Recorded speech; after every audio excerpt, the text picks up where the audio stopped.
नमस्कार, मैं दर्शन आप सभी का अपने चैनल पर स्वागत करती हूँ। क्या आपने मेरे चैनल को सब्सक्राइब कर दिया है? अगर हाँ, सब्सक्राइब कर चुके हैं तो दिल की गहराइयों से आप सभी का बहुत बहुत शुक्रिया। और अगर आपने नहीं किया है तो प्लीज़ पहले सब्सक्राइब कर दीजिए। शुक्रिया। गांव में एक व्यापारी घनश्याम रहता था। वह अपने जीवन में बहुत धन कमाता है। उसी के गांव के किनारे एक आश्रम में कई त्यागी सन्यासी रहते थे। घनश्याम उन्हें देख सोचता है, यह मुनिवर कितने संतुष्ट तथा प्रसन्न लग रहे हैं। इनके चेहरे पर चिंता या समस्या का कोई चिन्ह नहीं है। मैं दिन भर या तो काम कर रहा होता हूँ या काम के बारे में सोच रहा होता हूँ। कोई न कोई चिंता हमेशा मुझे घेरे रहती है। क्यों ना मैं भी सब कुछ छोड़ त्यागी बन चैन और सुकून का जीवन बिताऊं। उसी दिन से वह सब कुछ बेचकर एकत्रित धन को अशर्फियों में परिवर्तित कर लेता है और अशर्फियों की पोटली बना लेता है और आश्रम पहुंच जाता है। स्वामी जी से वहां रहने की आज्ञा मांगता है। स्वामी उसे समझाते हैं कि यह आसान काम नहीं है। अपने अहम, स्वाभिमान, सुख, परिवार को छोड़ क्या आप प्रसन्न रह पाओगे? घनश्याम स्वामी जी के चरणों में झुककर उनसे अनुमति मांगता है। स्वामी जी उसे अनुमति दे देते हैं। अनुमति मिलने पर वह मोहरों की पोटली निकालकर उन्हें देता है और कहता है, ये मेरे जीवन भर की कमाई है।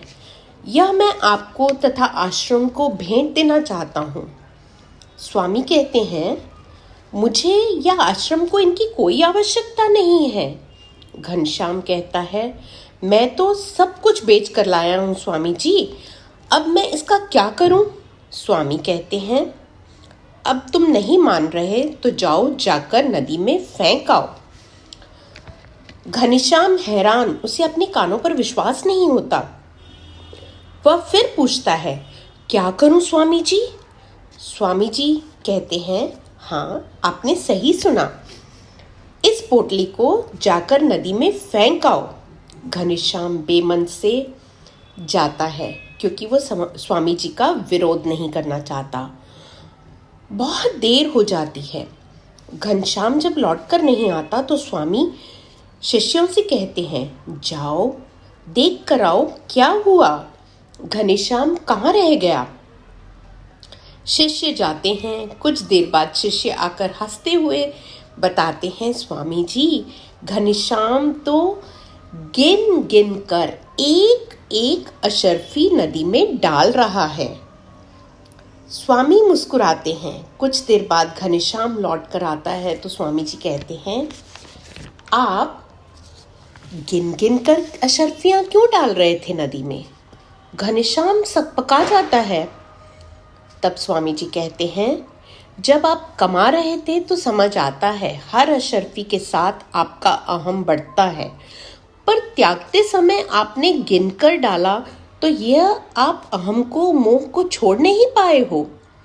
आप जब तक आश्रम में रहोगे आपका मन आपको याद दिलाता रहेगा कि आपने कितनी अशर्फियां त्याग कर यहाँ रहने की सुविधा, यहाँ रहने की अनुमति मांगी है।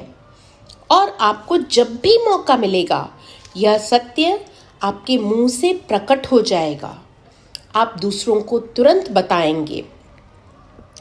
घनश्याम अपना पहला पाठ समझ चुका था और संतोष की पहली रेखा अपने माथे पर अंकित कर चुका था।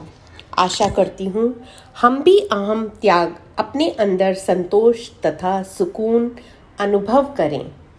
आशा करती हूँ इस संदेश को हमने भली भांति समझ लिया होगा। अब मैं आपसे विदा लेती हूँ और मिलती हूँ आपसे अपने अगले वीडियो में। धन्यवाद, शुक्रिया। स्वस्थ रहिए, प्रसन्न रहिए।